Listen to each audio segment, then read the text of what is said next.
오늘 우리가 사도신경 강해 계속하면서 죽은 자 가운데서 다시 살아나시며 라고 하는 주제로 말씀을 나누게 될 거예요. 장사 지낸 지 사흘 만에 죽은 자 가운데서 다시 살아나셨으며 라고 하는 신앙 고백을 우리가 하게 되는데, 우리는 오늘 이 말씀을 나누기 전에 지난주에 나눴던 음부에 내려가서의 의미 요약을 통해서 함께 다시 한번 되새김질을 해보려고 합니다. 음부에 내려가서라고 하는 구절을 통해서 예수님이 우리 죄를 온전히 담당하셨고 하나님의 진노와 형벌을 완전히 받으셨음을 살펴보았습니다. 예수님은 우리의 죄와 형벌을 대신 감당하시고 죽음의 저주를 완전히 경험하셨습니다.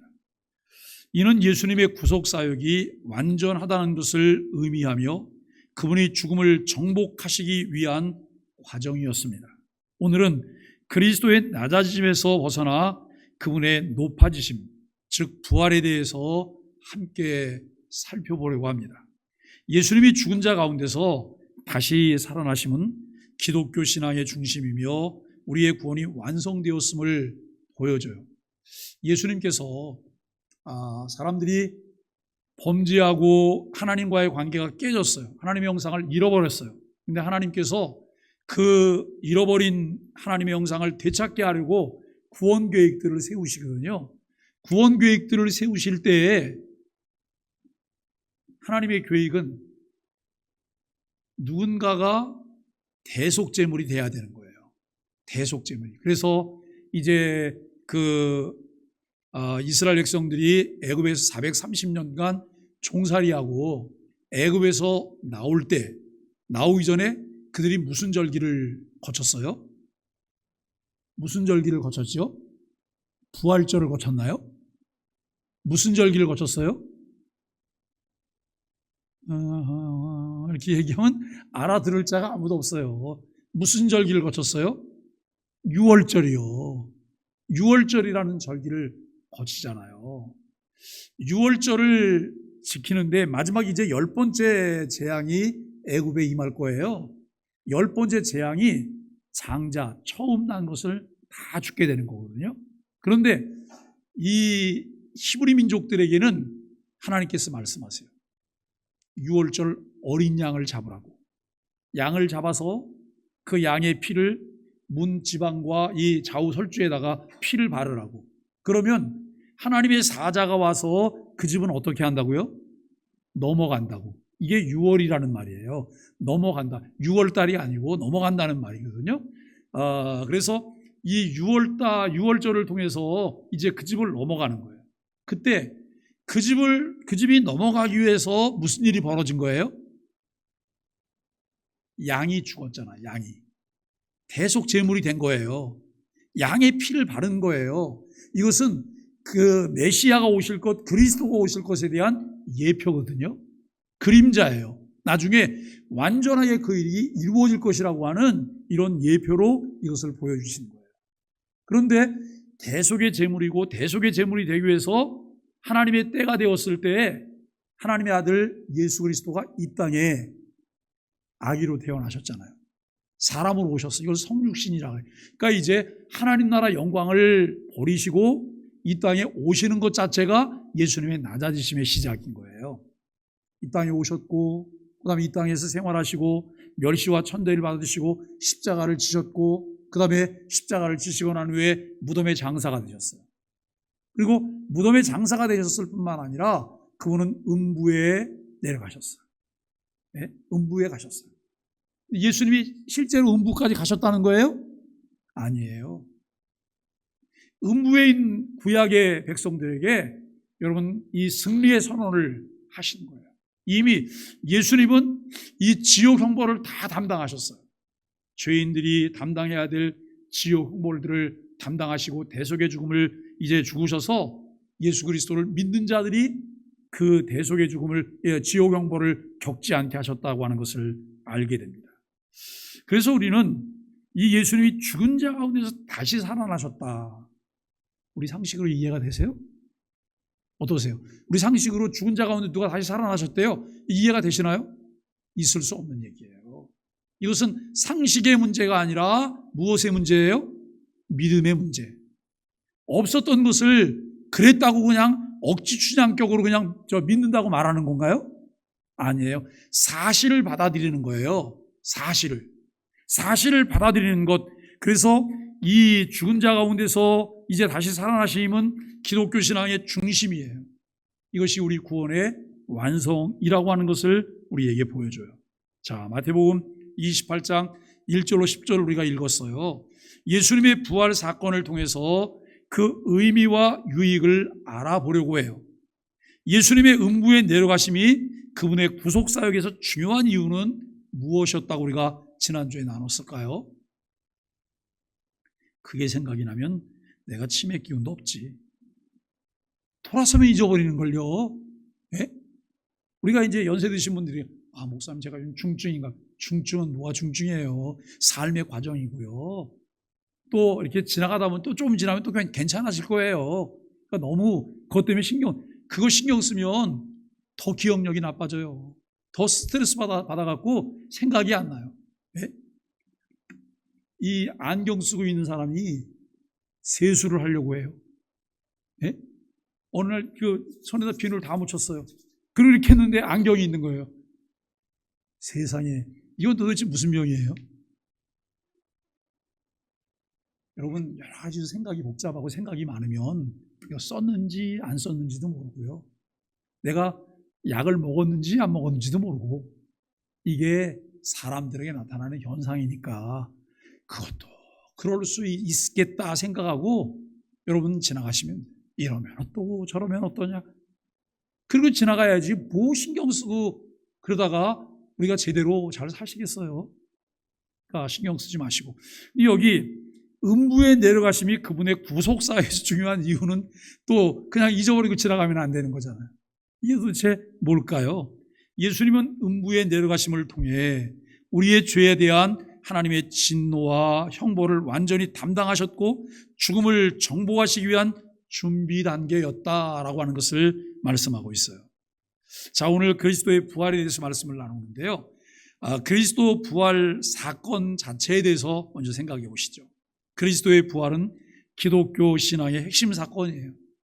마태복음 28장 1절로 10절에서 천사가 예수님의 무덤을 찾아온 여자들에게 그가 여기 계시지 않대요.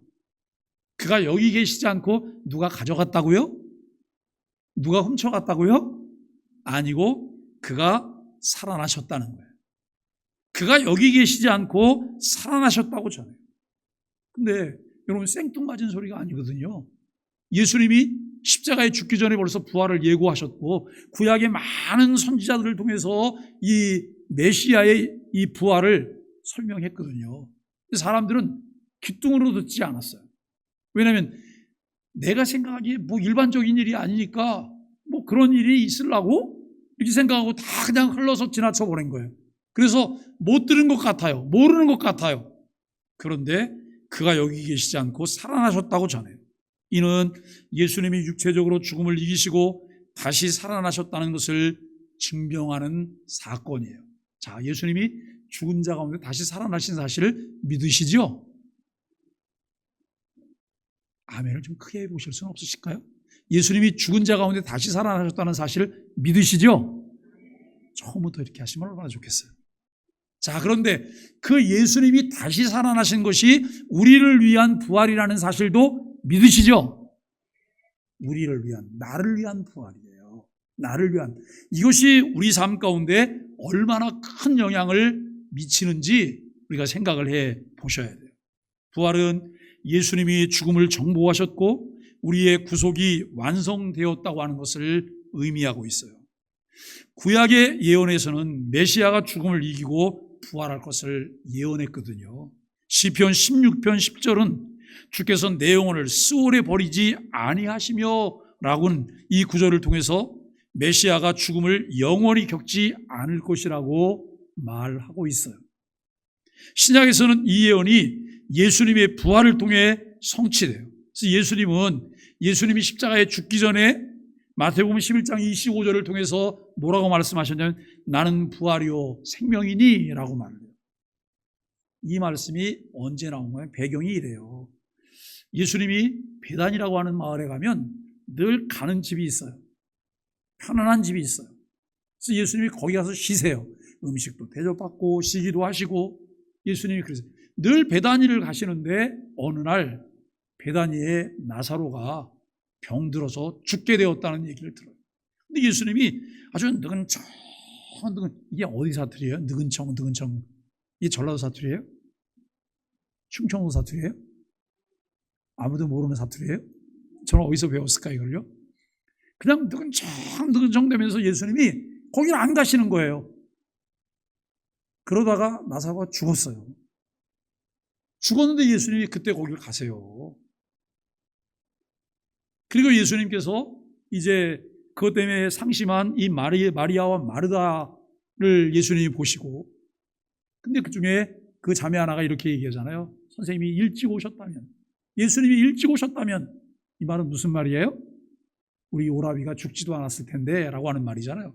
그랬더니 예수님이 뭐라고 말하냐면 나사로가 죽은 것이 아니라 잔다 그래요.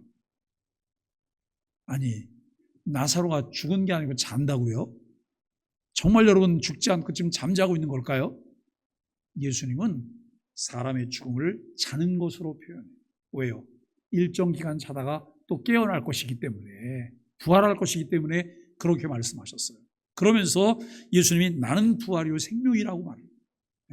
나를 믿는 자는 죽어도 살겠고 살아서 나를 믿는 자는 영원히 죽지 아니하리라. 내가 이것을 믿느냐라고 말해요. 근데 믿는다고 말해요. 근데 여러분 믿는다고 말할 때 그들의 이해가 달라요. 예수님은 그 말씀을 통해서 자신의 부활을 입증하셨어요. 예수님의 부활이 구속의 완성을 의미하는 이유가 무엇일까요? 어제 제 아이 결혼식에 결혼식 설교 제목이 뭔지 아세요? 설교 제목 다 모르세요? 우리 하영이가 그 설교 제목을 딱 받자마자 저한테 아빠 무서워요 그래요. 그게 설교 제목이면 증명하라. 네? 증명하라는 거예요. 증명하라. 예수님이 예언하셨던 그것을 증명하시잖아요. 예수님의 부활이 구속의 완성을 의미하는 이유를 우리가 함께 살펴봅니다. 예수님의 죽음은 그분이 뭘 이기셨어요? 죽음을 이기셨어요. 구속사역을 완성하셨다고 하는 것을 나타내요. 우리의 죄가 완전히 사함받았다고 하는 확신을 줘요. 자, 여러분 부활을 믿습니까? 다시 한번요. 부활을 믿습니까?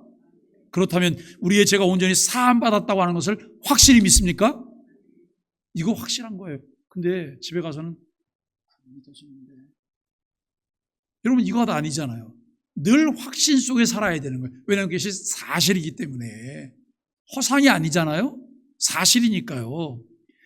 그리고 두 번째는 부활의 처음 증인들이에요. 예수님의 부활의 첫 번째 증인들은 마리아와 다른 여인들이었어요. 그들은 예수님의 무덤을 찾아갔고 천사로부터 예수님의 부활 소식을 전해 들었어요.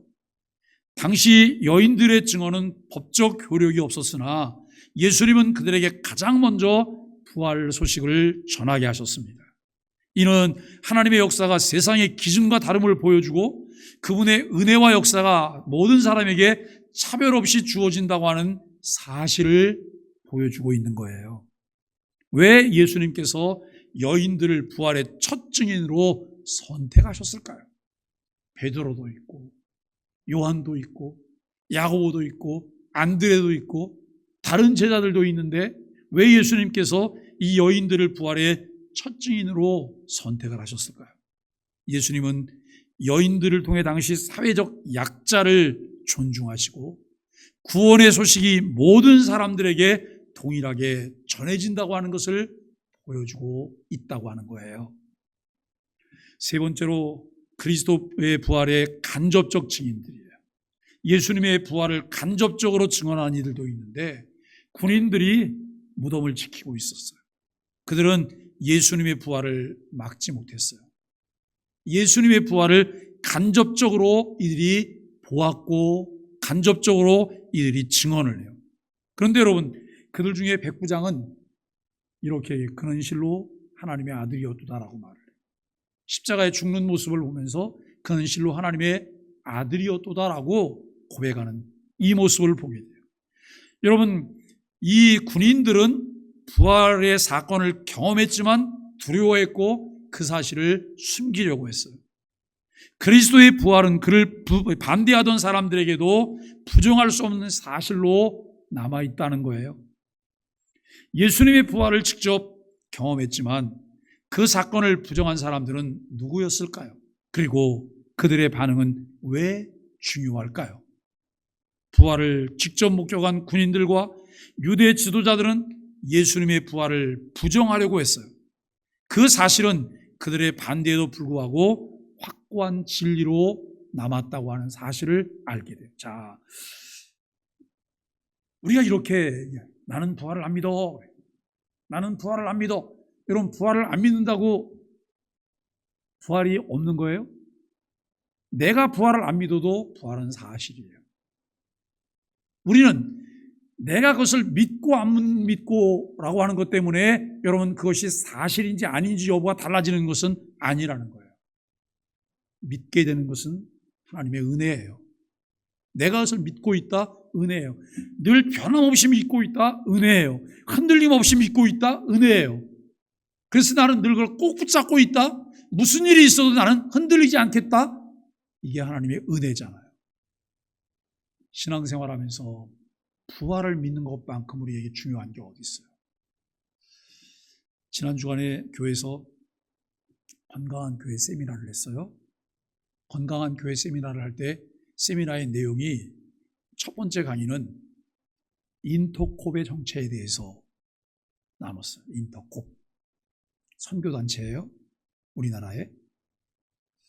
그리고 또 두 번째 강의는 안산 지역에 포진한 이단 사이비에 관한 내용들을 나눴어요.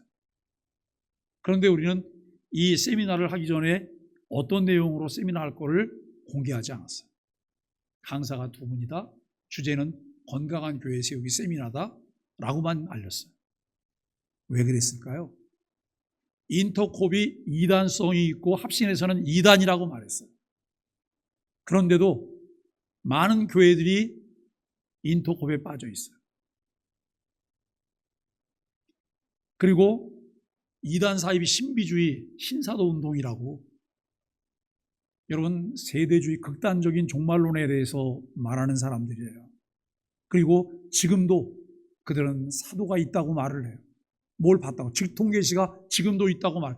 그런데 많은 교인들이 거기에 심취해 있어요. 어쩌면 우리 중에도 그런 거를 좋아하는 분이 계실지도 몰라요. 여러분 정신 바짝 차리셔야 돼요. 성경은 그것을 말하고 있지 않아요. 성경은 말하고 있지 않아요. 우리는 좋아해요. 그래서 어디 가서 기도받으면서 여러분 점장이처럼 찍어서 얘기해주면 너무 감사해요. 성경은 그렇게 말하고 있지 않아요. 이 유혹을 이기셔야 돼요. 이런 유혹을 이기지 못하면 결국 여러분 극단주의로 빠지게 되는 거예요. 열심을 내고 모든 것을 다 들여서 뭘 했어요. 그런데 마지막 날 주님이 뭐라고 말씀하시냐면 나는 너를 도무지 알지 못한다고 말씀하세요. 그래서 성경은 뭐라고 말하냐면 주여 주여 하는 자가 다 천국에 가는 것이 아니라고 해요. 어떻게 하는 사람이 천국 간다고요? 내 아버지의 뜻대로 하는 자들이 천국 간다라고 말해요. 우리는 신앙을 잘 분별해낼 수 있어야 돼요. 성경이 말하는 대로 여러분 그것을 잘 믿고 따르는 것이 우리에게 필요해요. 네 번째로 그리스도의 부활의 의미예요.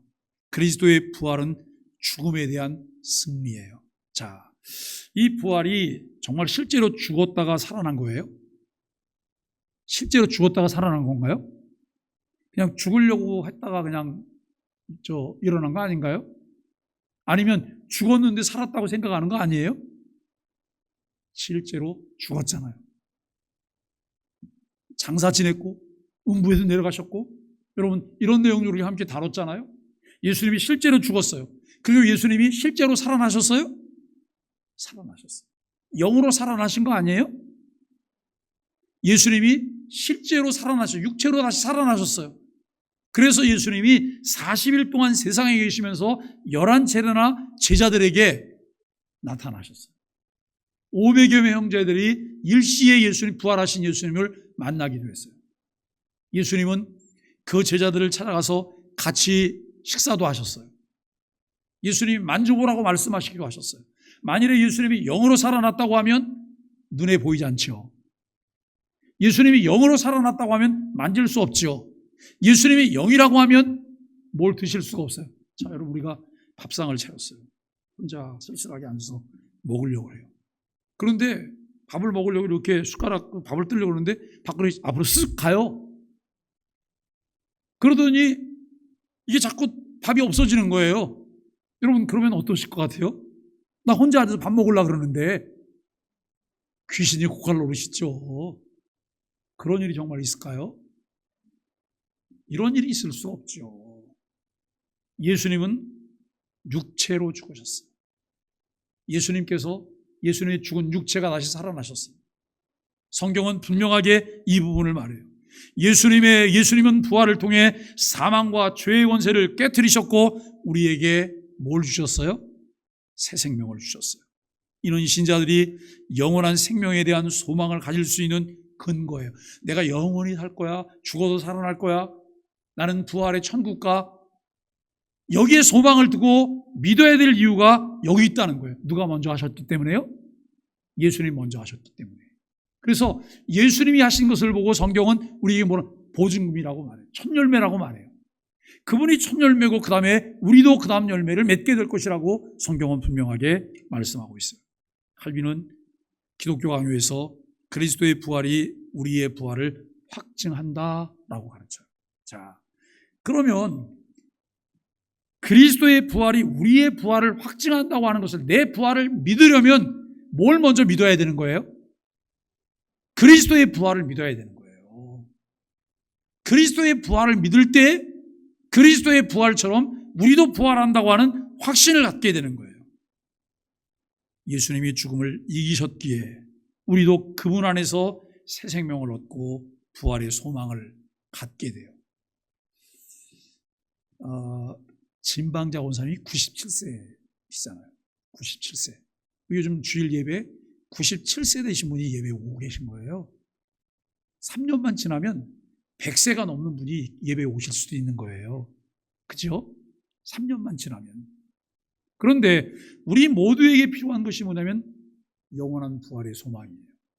영원한 하나님의 나라에 대한 소망이에요.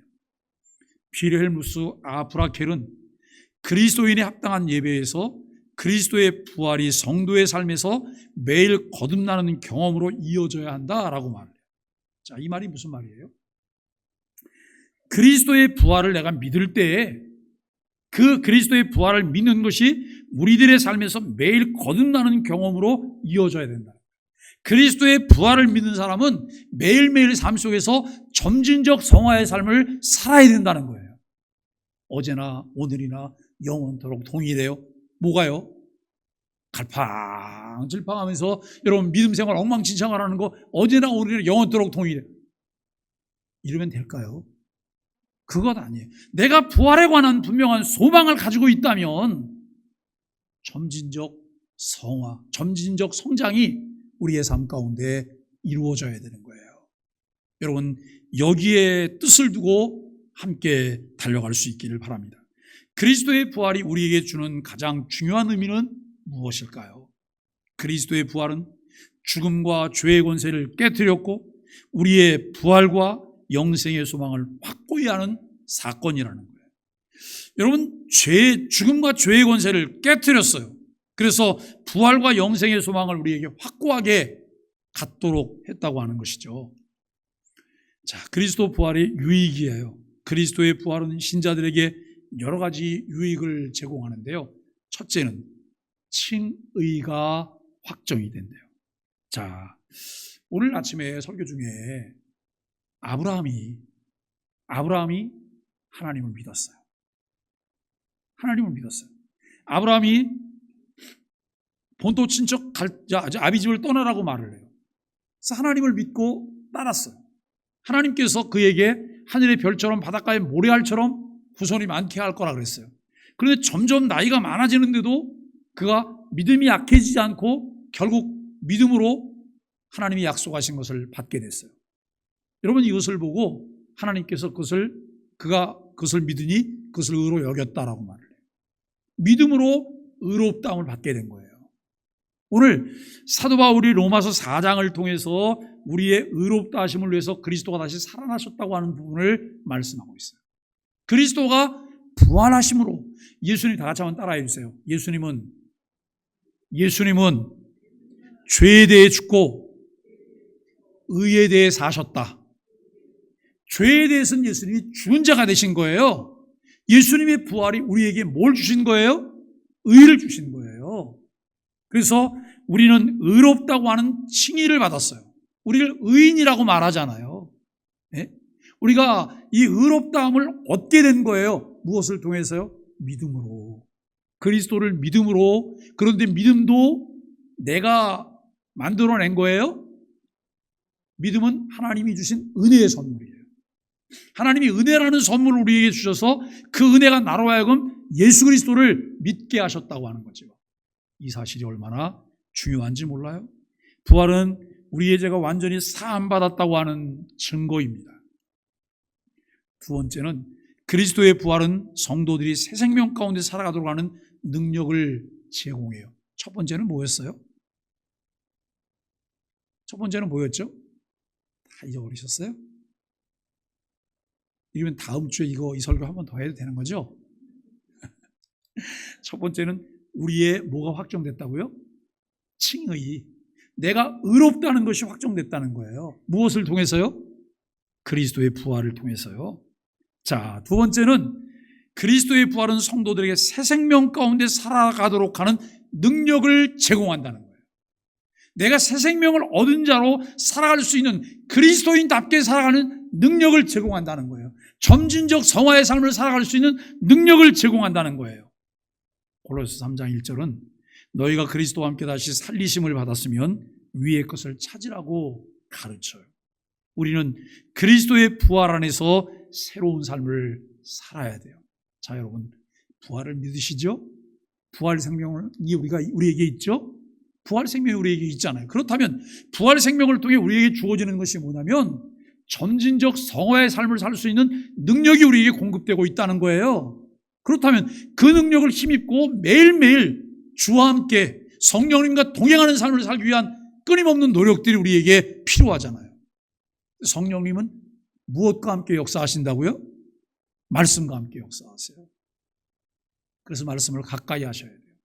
말씀을 붙잡으셔야 되고 말씀을 묵상하셔야 돼요. 세 번째, 부활은 우리의 최종적인 부활과 영생을 보증해요.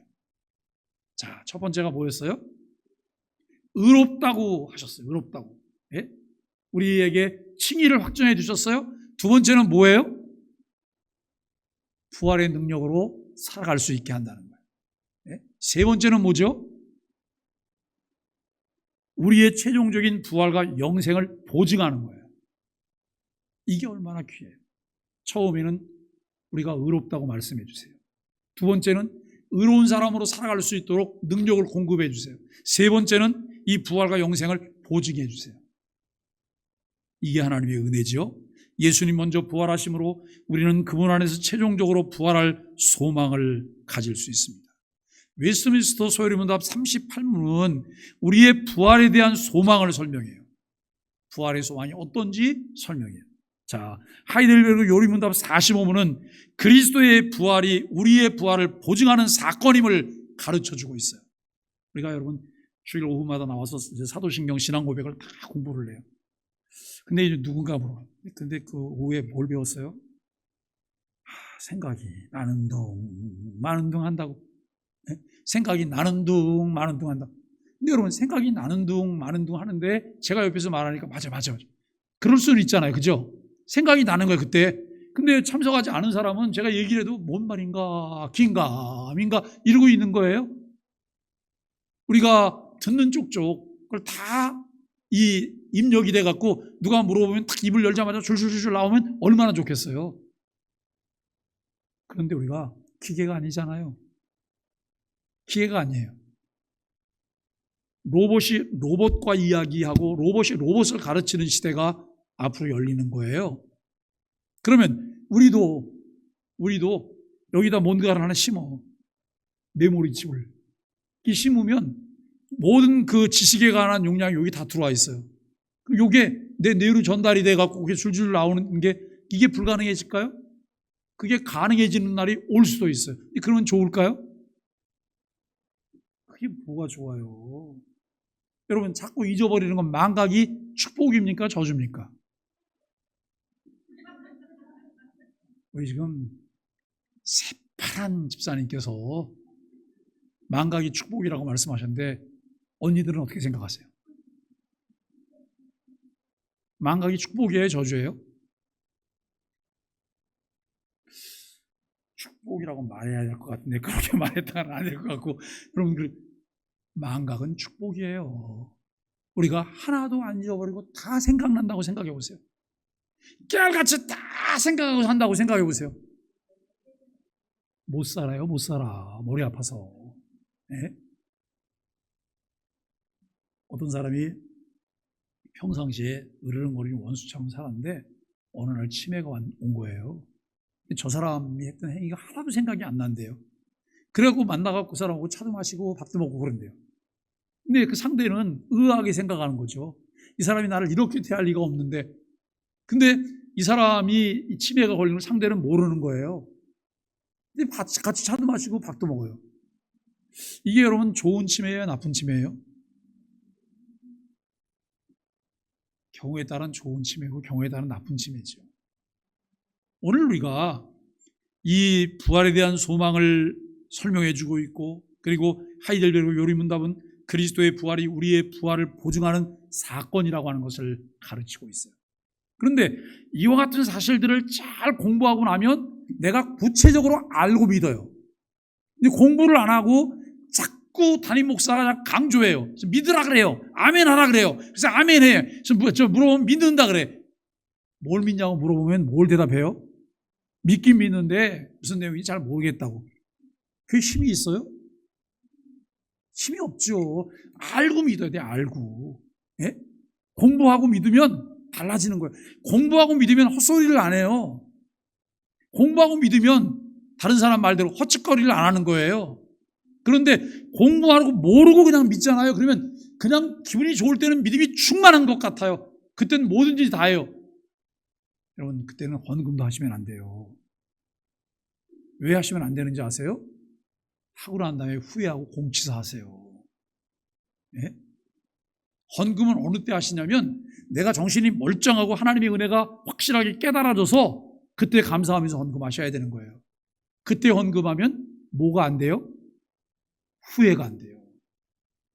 그런데 그냥 붕 뜬 것 같아 갖고 강사가 막 붕 뛰어서 뭘 하라고 해. 근데 그날 그 기분이 좋아져서 뭘 했어요.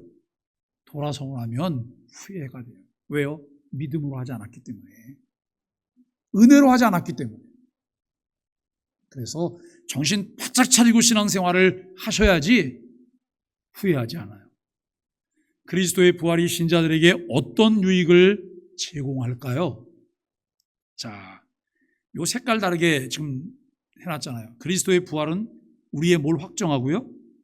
칭의를 확정하고 우리가 의롭다고 하는 것을 확정하고 두 번째는 새 생명 가운데 살아가도록 뭘 준다고요? 능력을 준다고요. 참 우리가 그리스도의 부활을 믿는데 내가 이제 의롭다움을 받았고 새 생명 가운데 살아가도록 능력을 준다는데 나는 매일 그냥 넘어지고 쓰러지고 질퍽거리고 정신이 하나도 없어. 뭐가 안 되는 거예요 그러면? 뭐가 안 되는 거죠? 부활에 대한 분명한 확신이 없는 거예요. 예? 부활에 대한 분명한 확신이 있으면 여러분 칭의가 확정되는 것, 새 생명 가운데 살아가도록 능력이 부여되는 것, 이건 자연적인 거예요. 요즘 그런 얘기 자꾸 하잖아요. 요한복음 15장 관계에 관한 설명을 하면서 예수님이 포도나무라 그래요. 우리는 뭐라고요? 가지라고요. 그런데 가지가 포도나무에 붙어 있으면 열매는 가지가 그냥 힘쓰고 용쓰고 애를 써야지 열매를 맺게 되는 거죠. 저절로 맺게 된다고 하잖아요. 내가 그리스도와 한 몸이 되어서 그리스도 부활에 대한 확신을 가지고 있으면 칭의가 확정된 것이 믿어져요. 그 다음에 새 생명 가운데 살아가도록 능력이 공급되는 것을 우리가 믿게 되는 거예요. 여러 가지 일들을 만나면 낙심이 되죠. 낙심되고 어렵잖아요. 그래서 상황이 어려워지면 그것 때문에 우리가 약호 죽기도 하잖아요. 그래서 코 빠진 것처럼 코 있어요. 그런데 하나님께서는 나에게 새 힘을 주세요. 능력을 공급하세요. 이거 위기를 넘길 수 있게 하시고 이기게 하세요. 결국 여러분 이기는 것, 승리하는 것은 우리에게 보장되어 있는 거예요. 끝까지 가기만 하면 내 손에 잡히는 거예요.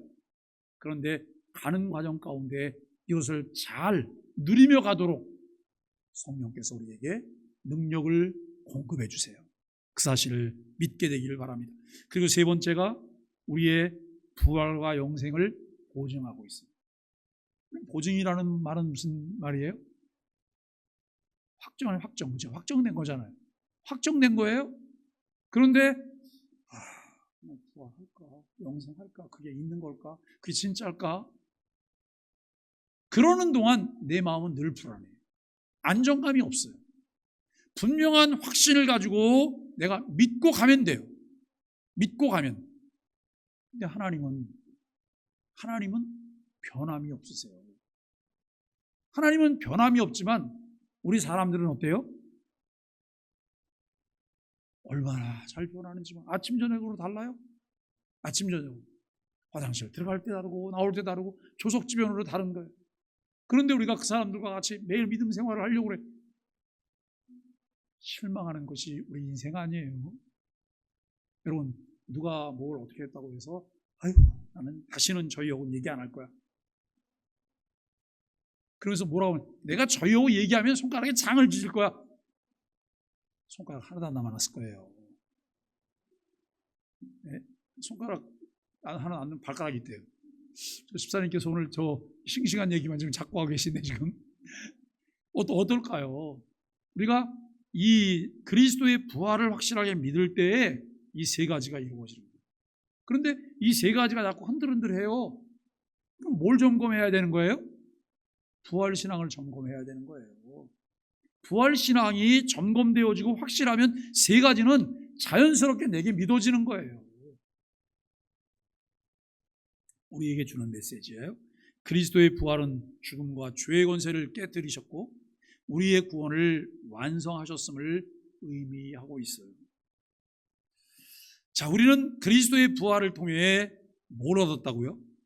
칭의와 새 생명의 은혜를 얻었고 영생의 소망을 확고히 할 수 있다는 거예요. 그래서 앞부분에서는 요거를 세 개로 하나씩 나눴는데 여기 세 개를 한 문장으로 묶어놨어요. 또한 부활은 매일의 삶에서 새롭게 거듭나는 경험이 되어야 돼요. 점진적 성장이 매일매일 돼야 돼요. 근데 여러분 매일매일 우리는 퇴보해요. 앞으로 더 나가요. 근데 이렇게 물어보면 어떤 분이 목사님 저는 앞으로 갔다 뒤로 갔다 그래요. 네? 앞으로 갔다 뒤로 갔다. 여러분 앞으로 갔다 뒤로 갔다는 게 뭐예요? 네? 상여가 그러면 상여가 네? 상여가 여러분 두 걸음 갔다가 한 걸음 물러서고 또 두 걸음 갔다가 한 걸음 그러니 왔다 갔다 하면서 결국 가잖아요. 근데 우리 신앙생활이 그게 아니고 이것을 확실하게 믿기 때문에 부활은 매일의 삶에서 새롭게 거듭나는 경험이 되어야 해요. 자, 한번 생각해 보세요. 교회에서 뭘 한다 그래요. 교회에서 뭘 하자 그래요. 그런데 이게 일하는 게 아니에요. 성경 공부를 한다 그래요. 독서 모임을 한다 그래요. 그리고 무슨 기도회를 한다 그래요. 근데 어떠세요? 그럴 때마다 나는 아멘입니까? 좀 기다려보세요입니까? 네? 기다려보소. 생각 좀 해보고요. 어떠실까요? 교회는 해로운 걸 하려고 하지 않아요. 그런데 우리가 이렇게 기도해 하나님 교회 부흥하게 해주세요. 부흥은 무엇을 통해서 부흥이 이루어지는 거예요? 하나됨, 힘이 모아짐으로 부흥이 일어나는 거예요. 그런데 교회에서 뭘 한다 그러는데 나는 잘 참여를 안 해. 그러면서 부흥을 위해서 기도한다고 말하고 부흥을 제일 많이 말해. 그러면 이 모순이잖아요. 근데 여러분 우리 사람은 그런 유혹에 늘 빠져. 편안하고 싶잖아요. 제가 오늘 설교하는데 말이 엉킬 것 같아서 아주 조심스럽게 지금 말을 하는 거예요. 왜냐하면 앉기만 하면 잠이 와요. 앉기만 하면. 서 있는데도 여기서 조금만 좀 틈을 주면 여기서 졸지도 몰라요. 이럴 때는 뭘 하고 싶은 거예요? 쉬고 싶은 거예요. 앉아 있고 싶고 누워 있고 싶고 아무것도 안 하고 그냥 쉬고 싶은 거예요. 우리 사람은 편안하게 살고 싶어요. 편안하게. 더 편안한 걸 선택해요.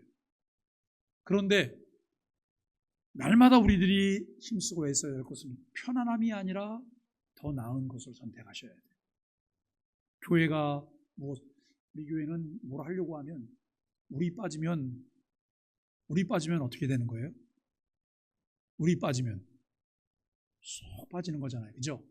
그러니까 우린 더해. 그런데 우리 빠지면 쏙 빠지기 때문에 내가 길을 쓰고 해야 돼. 이렇게 생각을 할 때에도 우리가 할 뿐만 아니라 다른 사람이 함께 해야 되고, 그래도 어느 날 이거 억지로 막 그냥 하느라고 힘이 들어서 다음에는 그냥 쉬어야지 이 생각이 들지 않도록 하셔야 돼요. 왜냐면 지치거든요. 다 보이잖아요. 그래서 어느 때는 며칠씩 휴가를 드리고 싶어요. 이번 독서 모임 때는 누구는 좀 쉬세요. 근데요, 이 말도 조심스러워요. 누군 쉬세요 그러면 목사님 내가 하려고 그러는데 나 쉬게 했다고 이렇게 말을 하지, 목사님이 나를 위한 배려야 이렇게 생각하는 사람들은 없어요. 그래서 약간 좀 삐뚤어지면 모든 게 다 삐뚤어지는 거예요. 바르게 세우셔야 돼요. 바르게 세우시면 다 이쁘게 보여요. 다 나를 위한 말로 들려요. 이게 좀 삐뚤어지면 다 힘들어요. 자, 우리가 점진적 성화의 삶으로 하나님의 나라를 살아요. 요즘 하나님의 나라를 살고 계세요? 아니면 지옥의 나라를 살고 계세요? 하나님의 나라를 사셔야 되잖아요. 우리 안에 뭐가 있어요? 성령님 계시고 하나님의 나라가 내 안에 있잖아요.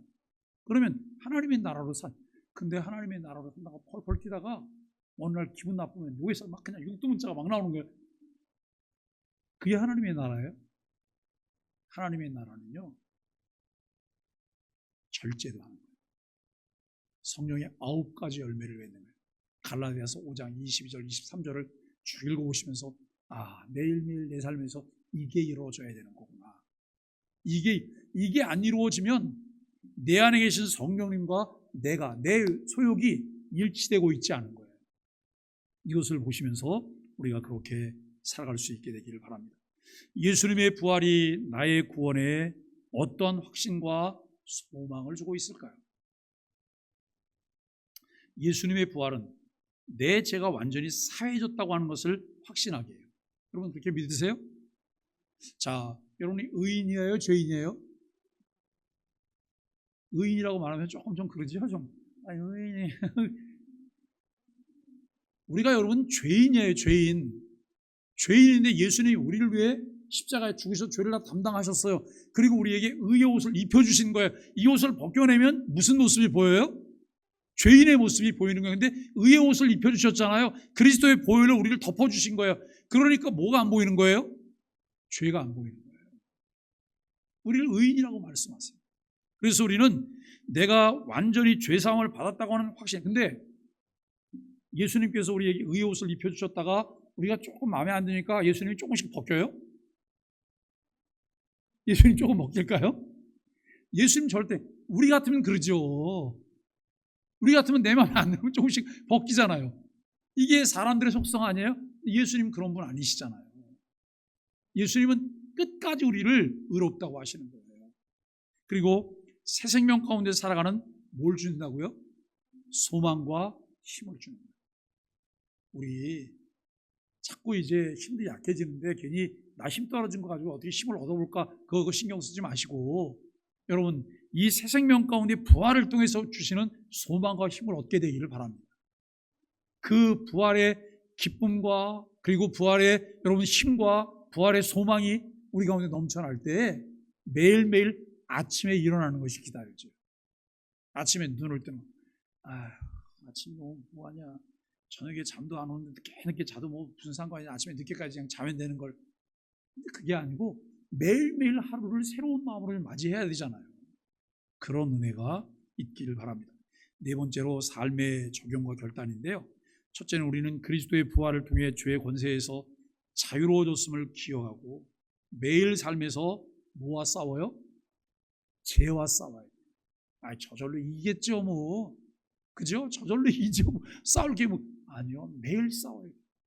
성경에 보니까 여러분 어느 정도까지 싸워야 되냐면 피 흘리기까지 싸워야 된다고 얘기해요. 이 싸움이 극렬해요. 치열해요. 네?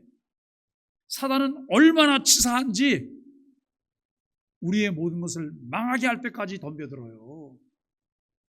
그런데 우리는 그걸 모르고 그 사단하고 같이 막 그냥 붙어가지고 우리가 똑같이 해요. 그런데 우리의 싸움은 혈과 육에 대한 싸움이 아니잖아요. 악한 영들과의 싸움이에요. 그 싸움을 이기기 위해서 우리가 여러분 무엇으로 무장해야 돼요? 하나님의 전신갑주를 입어야 되는 거예요. 전신갑주를 입어야지만 이길 수 있어요. 부활의 능력으로 우리는 거룩한 삶을 살아갈 수 있습니다. 두 번째는 그리스도의 부활은 우리의 부활과 영생을 보증합니다. 우리는 이 세상의 고난과 죽음을 두려워하지 않고 부활의 소망을 가지고 담대히 살아가야 돼요.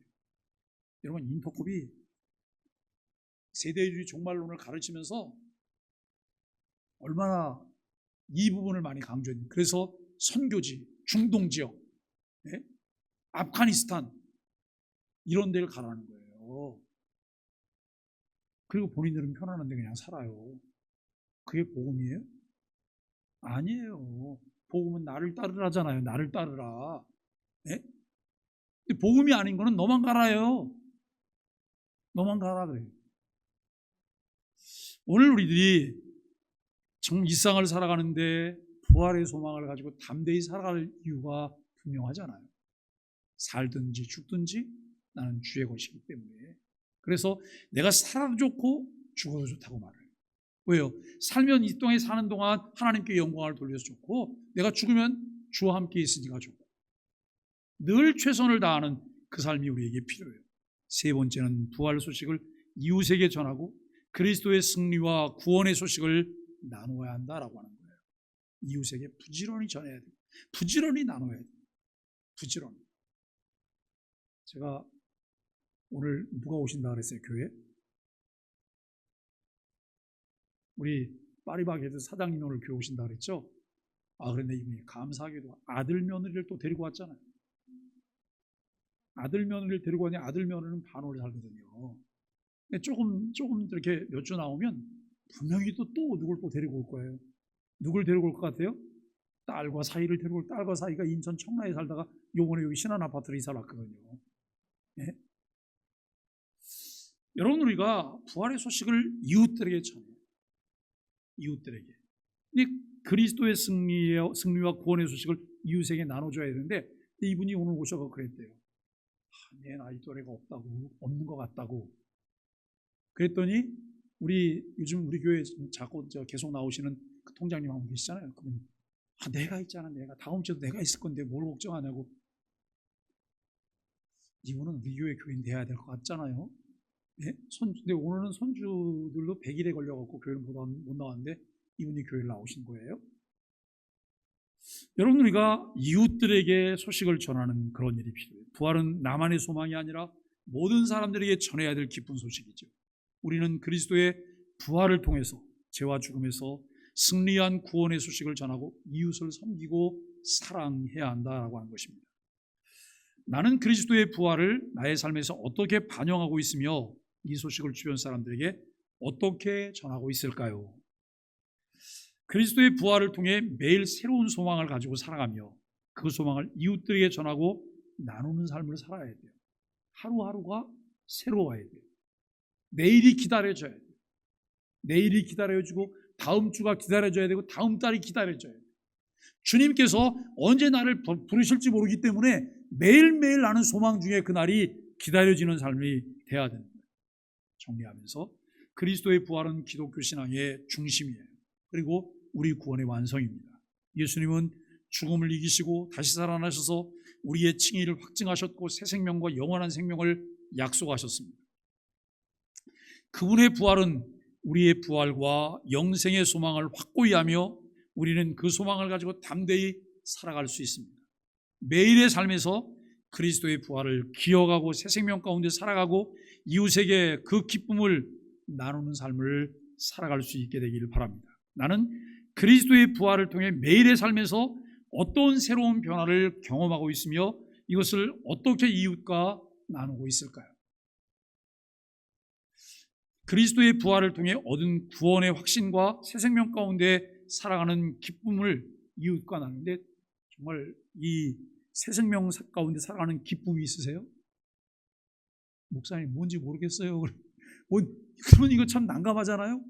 네? 그 새 생명 가운데 살아가는 우리가 영원한 생명을 얻는 기쁨이에요.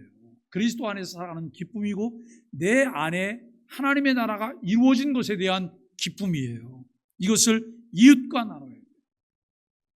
오늘도 제가 누구하고 이렇게 이야기를 하는 중에 부모님이 교회 다니는 걸 반대하신다. 그래서 다른 종교를 가지고 있냐 그랬더니 다른 종교를 가지고 있는 게 아니고 이 부모님이 이 만나고 거래하는 분들 중에 기독교인이 많은데 그 기독교인들 때문에 많이 당하셨다는 얘기를 해요. 결국은 우리가 누가 전도길을 막아요? 우리가 전도길을 막잖아요. 왜냐하면 내 안에 있는 이 새 생명 가운데 살아가는 기쁨을 이웃과 나누는 것이 아니라 우리 속에 있는 악한 그 악습들을 사람들에게 보이기 때문에 그렇다는 거예요. 그들에게 소망을 전하는 삶을 우리가 실천할 수 있게 되기를 바랍니다. 이제 마무리예요. 예수님의 부활은 우리에게 새로운 생명과 영원한 소망을 주셨어요. 우리는 이 부활의 능력과 승리를 기억해야 돼요. 매일 새롭게 살아가고 그 소식을 이웃에게 전하고 그리스도의 사랑을 실천하는 삶을 살아갈 수 있게 되기를 바랍니다.